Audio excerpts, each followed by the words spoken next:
So before I start this movie review, I just want to give a big shout out to IMDb, where I get all my information and fun facts from.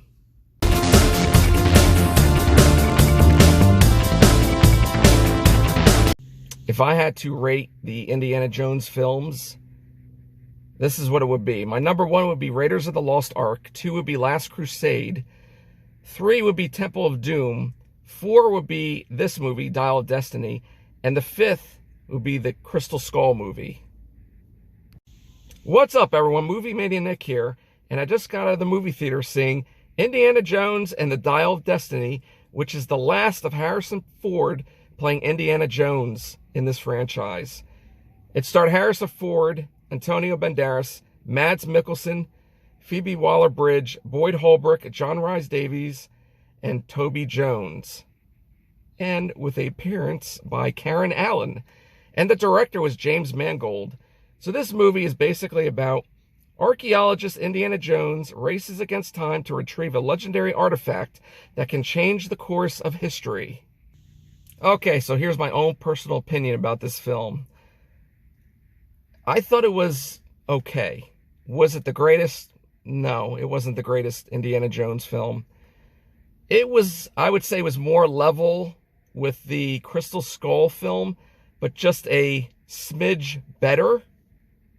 That's how I would kind of say and rate this. I think the chemistry between Harrison Ford and Phoebe Waller-Bridge, who played Helena, was pretty good. Them two interacting with each other was good, and there was some comedic chemistry there.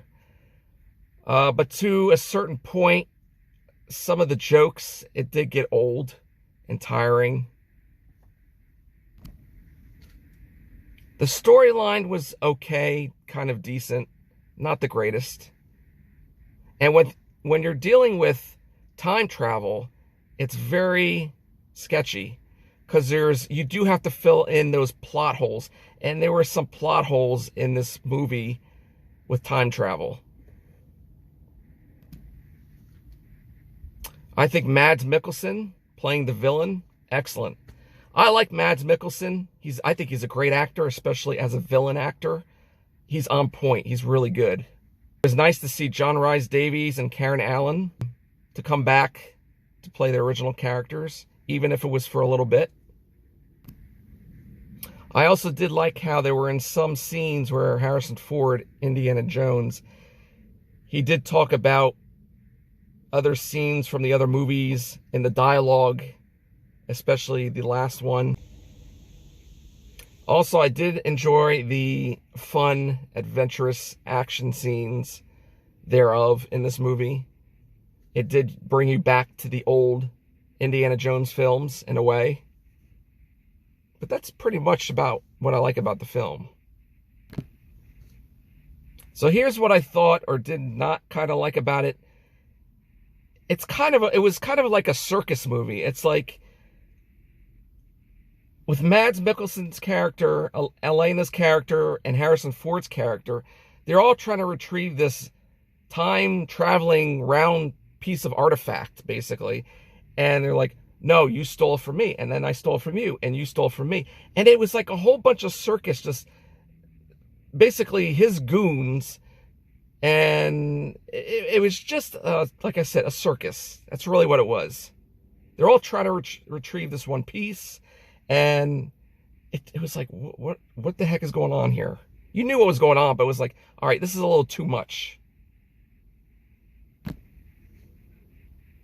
And there were a few scenes where Harrison Ford's Indiana Jones was right there with kind of death.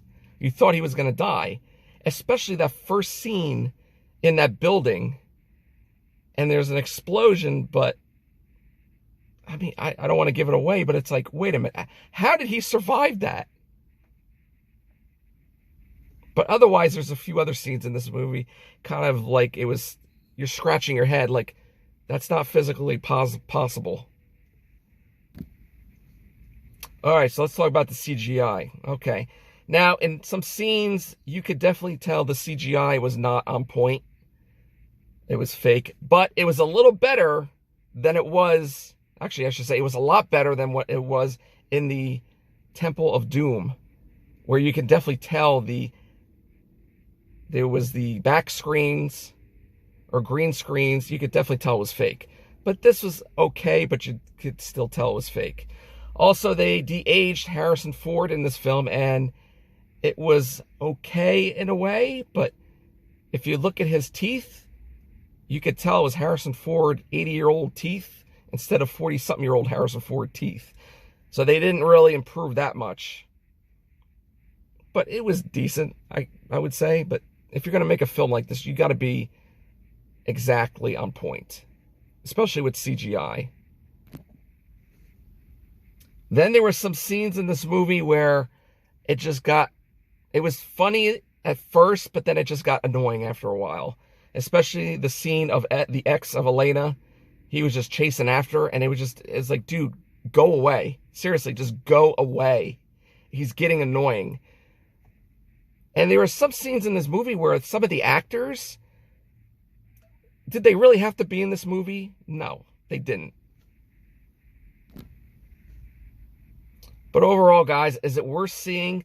I mean, if you've seen all the other films and you want to end it on a high note with this movie and you like the Indiana Jones films, yes, I say go see it. But is it worth seeing in a movie theater? I don't know. It depends how you feel about the franchise. But I would probably wait until it comes out on something else. Probably Disney Plus, of course. But if you like a good, fun adventure film, action, yeah, I would say this is the movie to see. But if you're going to compare it to the other films, it's different in a way. And now it's time for fun facts. The film is set in 1969. This is the longest Indiana Jones film at 2 hours and 34 minutes. Harrison Ford would embark on 40-mile bike rides and daily walks to get in shape for his Indiana Jones role. This will be the first film in the series not to be distributed by Paramount Pictures, as Disney had purchased Lucasfilm in 2012, which owns and produces the series. This is the only film in the series not to be directed by Steven Spielberg, but he does have an executive producer credit. Harrison Ford will be 80 at the time of the film's release, making him the oldest person to play the lead in a Disney film. This will be the first and only Indiana Jones movie to be filmed digitally instead of on 35mm film. And finally, while filming a fight scene with Harrison Ford, actor Oliver Richters accidentally hit Ford in the face, resulting in a mild concussion. And that's it, guys. That is my movie review for Indiana Jones and the Dial of Destiny. I hope you guys enjoyed that. As usual, smash that like button, support, share, hit that notification bell. I'll know if my next video vlog will be up. Also, check me out on Instagram under the same name, Movie Mania Nick. And remember, stay safe, be excellent to each other, and party on, dudes!